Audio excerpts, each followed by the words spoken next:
Kuartal kedua pertumbuhan negara dikatakan naik 7%. Sahabat tahu kan, masyarakat kita sangat limit sekali pengetahuannya. Memang selama 20 tahun ini cara memimpin negaranya seakan tidak meminteri rakyat tetapi malah membodohi rakyatnya. Jadi data 7% ini salah? Ya enggak, bukan salah. Data itu benar 100%. Tetapi pemahaman masyarakat yang awam, terutama pengagum pejabat-pejabat saat ini, salah memahami arti naik 7% itu yang memang digiring ke arah tidak paham. Demikian juga oposisi. Itulah mengapa New Mind tidak impress dengan oposisi, tidak mau gabung dengan oposisi, karena memang aneh dan gak paham bernegara semua. Semuanya politikus, bukan negarawan. Sisanya barisan pasukan yang dikatakan penjual agama yang kalah dengan mereka yang pakai kampanye kebinekaan yang didukung dengan cuan yang besar. Begitu angka 7% kuartal kedua naik, oposisi bengong. Gak ngerti atau malah nuduh data tersebut hoax. Sementara pengagum pejabat mengatakan tuh naik kan, hebat kan pejabatnya. Sementara realita tetangga seputaran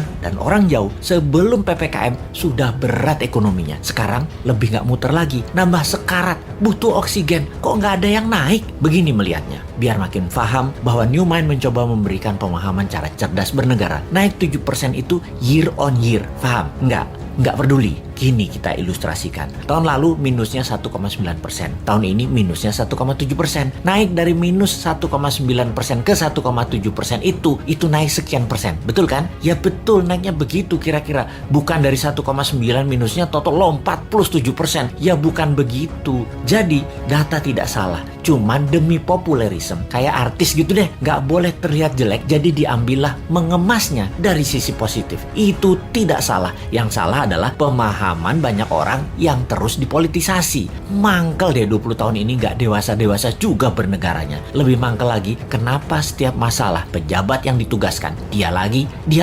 Ini menunjukkan apa? Tidak ada yang mampu, atau dia tidak paham mengelola, atau manajerialnya lemah, atau dia memiliki gaya kepemimpinan yang lain, yaitu gaya kepemimpinan yang menugaskan anak buah, dan kalau anak buah salah, anak buahnya yang disalahin karena ketidakmampuan tersebut. Posisinya kayak menang, kayak raja. Kalau kayak gini ini bukan leader yang baik. Kalau di perusahaan ya, seorang direktur memanggil 5 manajer di bawahnya dan menugaskan masing-masing departemen harus untung, harus membuat profit. Bayangin, buat profit itu kalau di perusahaan. Kalau menteri mah nggak buat profit, hanya menyelesaikan masalah non cash. Harusnya gampang ya. Lalu manajer tadi tidak ada yang menghasilkan profit. Direksi tadi marah-marah. Kenapa? Target tidak tercapai. Manajer balik lagi kerja, nambah runyam. Bukan nggak profit, malah rugi. Direksinya nambah marah-marah. Ketika laporan ke pemegang saham, direksi mengungkapkan kinerja manajernya. Entah bagaimana, mungkin karena shareholdernya bukan orang pintar juga, mereka banyak yang setuju memang manajernya yang nggak bisa kerja. Setuju dengan direksi. Di sisi shareholder, ada shareholder yang minoritas yang mengatakan, bukan, itu direkturnya yang tidak bisa mengajarkan manajernya, tidak directed leader,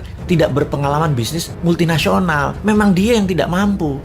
Malah ribut sesama pemegang saham dan berusaha membeli saham milik minoritas dengan harga murah. Lalu diusahakan yang beli adalah investor asing, dan yang minat adalah investor dari Tiongkok yang memang mitra dagang perusahaan tadi.